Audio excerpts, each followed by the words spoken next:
हमारा पूर्वांचल।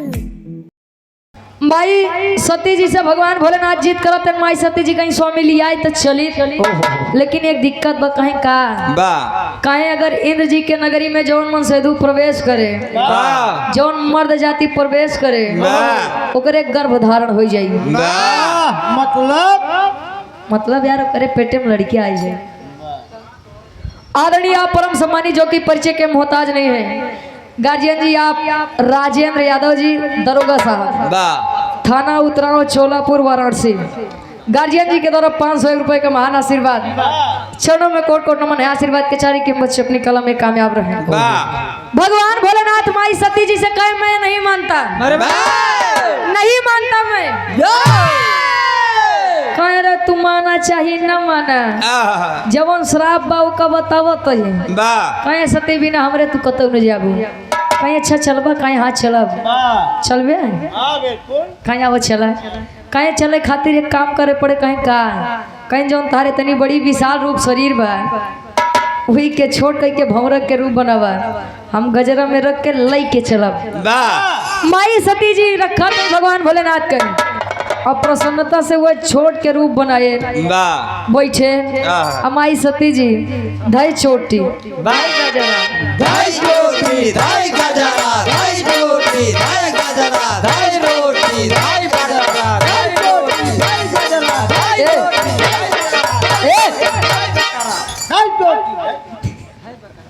सोचो दूसरी जगह पहुंच गए यार।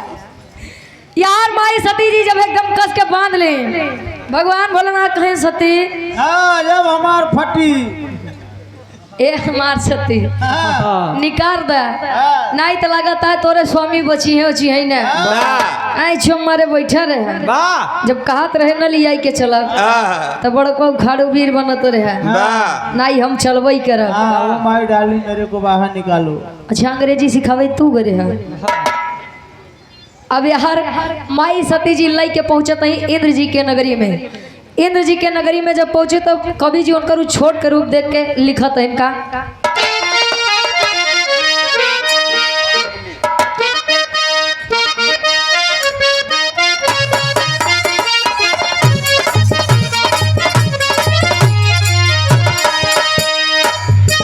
सबसे बढ़िया कवि जी फर्ज में लिखत है। भगवान भोलेनाथ जब इंद्र जी के नगरी में पहुंचे तब हो थका आ गईले भोला त्रिपुरा देखा भवरा बनके।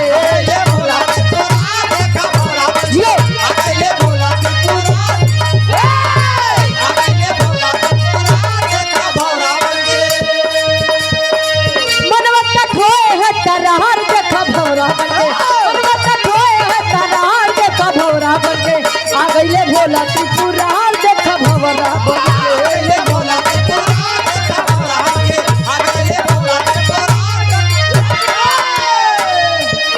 भगवान भोलेनाथ धीरे धीरे जगह बनाता, कहीं नहीं करबू कि नहीं करबू, कहीं चमारे बैठा रहे, कहीं अब सती कुछ करी है न, जवन करब कुल हम ही करब।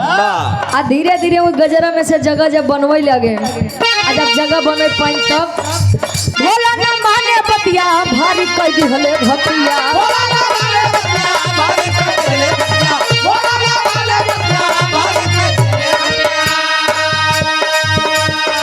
जूड़ा से हो गई फरार देखा भवरा बनके।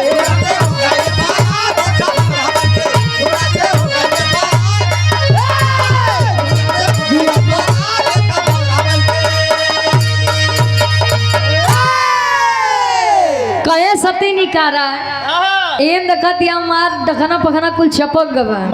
अगर ना निकलबो पियर को फेंक दे। कहे जल्दी निकाला। जब माई सती जी नहीं निकाली या बोले कि अगर श्राप लग जाए, गर्भ धारण हो जाए तो दुनिया कही कि माई तोहार वाला कमो तो बाबू समारा तो है, तोहार वाला कमो है बाबू समारा तो है।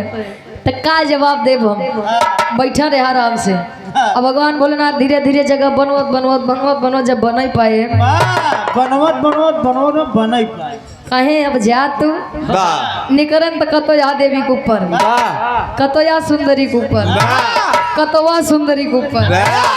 कतो यहाँ से झटका जाए, कतो बाहर से पटका जाए। अरे तेरी मेहरा रोके, हाँ तेरी बिटिनी कही। अबे तू जानी न पाऊ हम के जनतू। हाँ तैसे गले लगा के फना लेती और का कहे जनतू तयस करतू न। अब भगवान भोलेनाथ भुलाई गए कि सती जी का समझाए नहीं कि असली रूप में नहीं आवे के बाद गुस्सा में आए वो अपने असली रूप में। आज अभी आए तब हाँ असली रूप में आ तो ताई आपा खड़ा कर दे हैं का त्रिशूल पूरा बोला कर। आज अभी आए भगवान भोलेनाथ देखें तो जितनी देवी रही शरमाई के लजाई के कुल भागे लगे बचन के भगवान भोलेनाथ हम आई सती जी। और तब ले भगवान भोलेनाथ के हुए 9 महीने वाला पोजीशन जब गर्भ धारण भा भगवान भोलेनाथ माई सती जी का देखे नीचे मुड़ी कले कहे सती। अब यार फटी अरे यार जाय देता एक कई चीज रहती कहे सती कहे अब लागत बगड़बड़ हो गया कहीं हमका का देखा था जब कहे न चला तो बड़का या बड़े परेशान रहा। अब जौन बाबा कुल झेला अपन भगवान भोलेनाथ माई सती जी से कहते हैं सती आवत चला चलिए कैलाश पर्वत पे। अरे चला तनी मसाला उसाला पीसा लड़किया एकदम स्वस्थ पैदा होई के चाहिए। 8-9 किलो के तना कमजोर तू दोनों जने पगलाई गया है। पहापट के भाव में कवि जी लिखत है इनका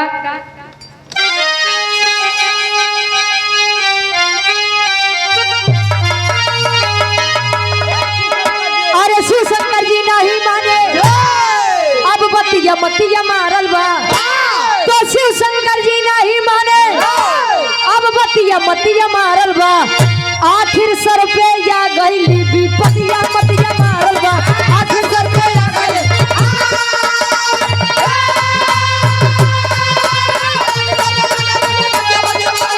क्या बात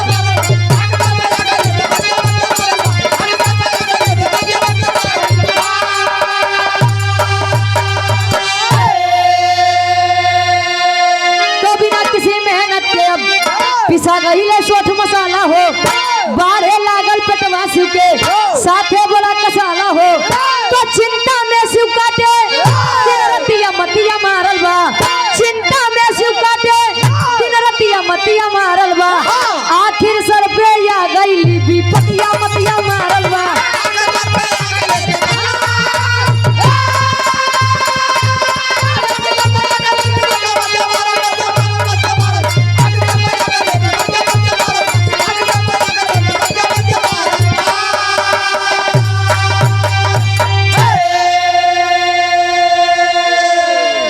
कैलाश पर्वत पे आए धीरे धीरे समय बीतत 9 महीना 10 महीना 11 महीना 12 महीना 13 महीना 14 महीना। अरे बस करे यार कई महीना डकौए महीने डकाव। अच्छा आदरणीय परम सम्मानित अनिल यादव जी कोटेदार साहब आपके द्वारा इस भाव को समझते हुए 51 रुपए का महान आशीर्वाद आशीर्वाद के चारे की मच अपनी कलम में कामयाब रहे। धीरे धीरे जब समय बीता 12 महीने जब लगा भगवान भोलेनाथ कहें सती इन्नी करी न का अल्ट्रासाउंड करा लेकर जाए। अल्ट्रासाउंड तू करते है मशीन नहीं कहीं निकरी ना कहीं हमका का पता। एक तो दुनिया का पहला मर्द ऐसा है जकरे गर्भधारण भवा ऐसा पहला मर्द है जो गर्भवती है। गर्भवता अच्छा हो गया गर्भवता यार का एक तो पहला मर्द ऐसा है जो गर्भवता है। अब हमका का पता 9 महीना 10 महीना 11 बार हम की निकरवई न करे कहे सती अब इतना बड़ा पेटे के साथ जीवन नहीं बिताद बा। एक काम करा जा विष्णु जी लगे अब विष्णु जी से उपाय पूछा माई सती जी आवत नहीं विष्णु जी से उपाय पूछा नहीं कैसे आल्हा के भाव में कवि जी प्रमाण देते हैं।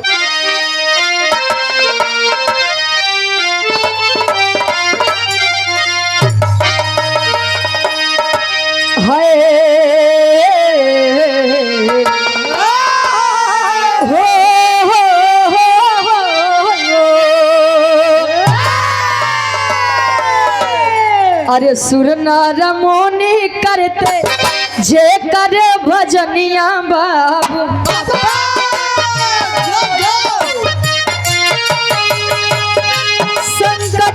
फंसे दुनिया के पालन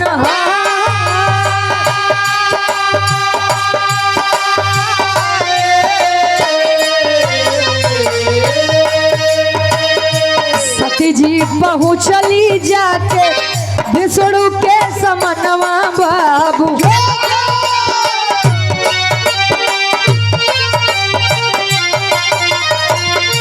विष्णु दिए हैं तब उपाय समझा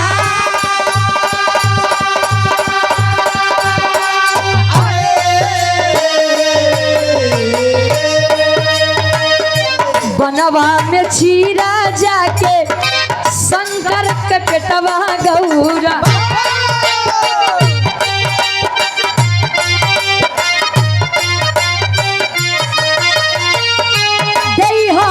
लाना के निकाल के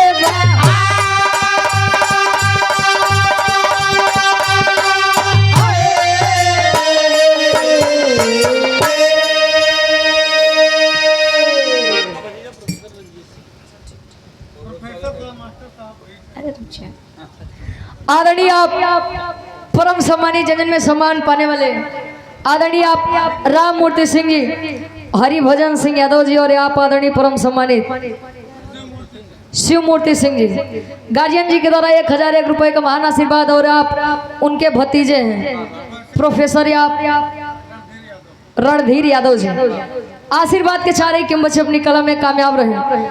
माई सती जी पहुंचा था विष्णु जी लगे, विष्णु जी सारी बात सुना कहे सती जी ये लड़का इसे न निकले कहीं तब कहीं जाए एक पेट चीर के लड़कियां निकाल के जंगल में हुई बहाए दो ढेर के मोहाऊ नहीं तो तू मेहरारू के जा लबर लबर करबो करबो हाथ अंगुरी पकड़ाई था न पकड़ा कर कहे नाइट पता लग लड़किया देखते मान मोहाई गए और लड़का लेके चली आई तो बड़ी बेइज्जती हुई कहे लेकिन हमारे स्वामी ठीक कैसे हुई है कहे जो सबसे तार छोटी वाली अंगुली बा ई में अमृत रस बा अमृत रस पिया देबू तो पहले जैसा ठीक हो जाएंगे। माई सती जी आई कहीं स्वामी ए स्वामी अरे अब चला चला कहाँ कहीं चला बताओ तो ही लियाई क्या ही जंगल में कहीं स्वामी अब तोहार पेट चीरब बहुत पियाई लागत है अपने विपद गावत है यार। माई सती जी से शंकर जी समझावत है नहीं सती हम न छिड़वाऊ कहे आप मान लो चिरवावे के चिरवाए दे लड़किया सुंदर पाई और लेके निकल दो कैलाश पर्वत पे आया हर अच्छा सोहर वो भाई दे तू है तब न गाऊ ए भैया अब यार माई सती जी समझावत है कि हमारे सबसे छोटी वाली अंगुरी में अमृत रस हुए अमृत रस पिया देबो तो पहले जैसा ठीक हो जाबा ना सती पहले अब हमके पियावा कहे पहले अमृत रस पियावा वो करे बाद लड़कियां निकालू माई सती जी अमृत रस पिया के पेट चीरत है कैसे आखिरी भाव खड़ी के भाव में कवि लिखत है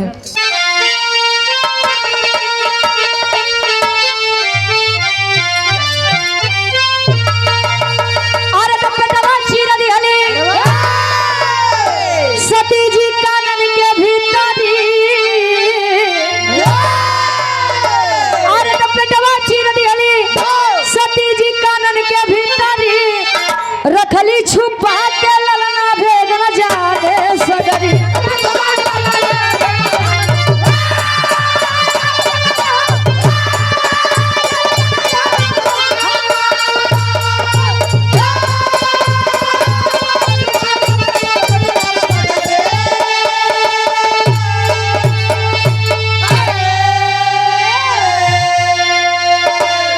लड़का जब पेट चीर के निकाली तो लड़किया इतना सुंदर रहा माई सती के मन नहीं करे उसकी लड़किया जंगल में बहाई है माई के ममता खाते माई के जिगर गाय के और पुतों के जिगर ए भैया माई सती जी लड़का लेके कैलाश पर्वत पे आए। धीरे धीरे समय बीतत बा। ब्रह्मा जी आए सती जी का समझाते हैं सती जी ये लड़का यहाँ पर लगे रहा उचित नहीं बा। लड़का हमका दे दा एकर लालन पालन हम करब। अब वो लड़का के नाम का पड़ा आखिरी भाव में कवि जी प्रमाण देते हैं।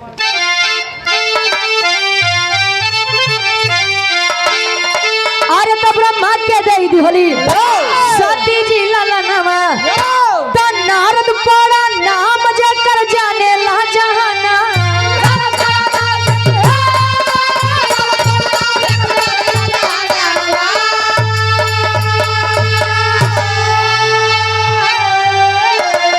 तो नारायण के भक्तों में अब झंडा फहरी। तो नारायण के भक्तों में अब झंडा फहरी रखली छुपा के ललना भेद न जाने सगर। ब्रह्मा के दई दिहली सती जी ललनवा त नारद पड़ा नाम जेकर जाने ला जहनवा। शंकर जी से नारद जी के जन्म भा और ब्रह्मा जी के मानस पुत्र कहे जाते हैं नारद जी। बाकी वेद में भेद नहीं, भेद है विद्वानों में। शानदार जवाबी बिरहा मुकाबला 20 सितंबर को आप फतेहपुर माफी गोरीगो प्रयागराज त्रिभुवन नाथ यादव जी और आप मुस्कान चंचल जी, संयोजक आप पप्पू विश्वकर्मा जी। 101 रुपए का महान आशीर्वाद पप्पू विश्वकर्मा जी है। नहीं अब तू रहा है ढेर जी आशीर्वाद के चारे के बच्चे अपनी कला में कामयाब रहे। कहे नारद वो नहीं नारद भैया जहिया नारद कुछ न पावे कुकुर फेंक दुई हड्डी लड़ावे। तो नारद जहिया नारद कुछ न पावे हड्डी फेंक दो कुकुर लड़ावे। यार कुकुर फेंक के हड्डी नहीं लड़ाई जाते। कहे जिसकी बात कभी रद्द न हो वही है नारद। पहले तो एक कई नारद रहे ना, आज हर घरे दुई नारद जन्म लिए हैं। बड़े नारद हैं। इनकर बात उनसी उनकर बात इनसी जब झगड़ा लगाए दे तो बीच में खड़ा हो गया बस अब आनंद आवत बा। आज ये सब नारद से भैया होशियार रह जाए। ये हमारे विराग के शीर्षक रहा नारद जी के जन्म। नारद जी के जन्म शंकर जी से भा। आखिरी में खानदान के परिचय बा।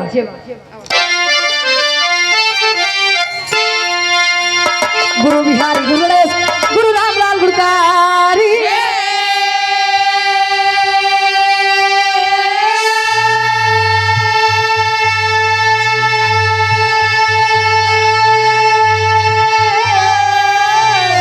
तो स्वर्ग बसे चंद्रिका कवि भारत जी बने पुजारी।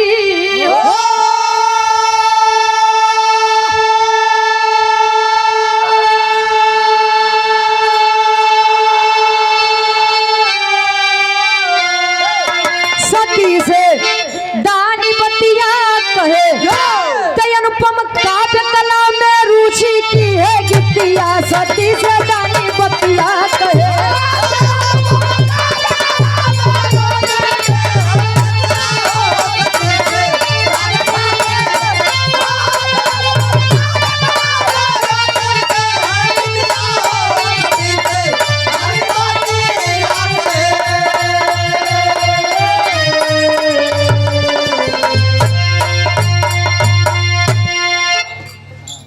बस। अगली पार्टी के नंबर भाई आप लोग हाथ से आनंद ले जाए।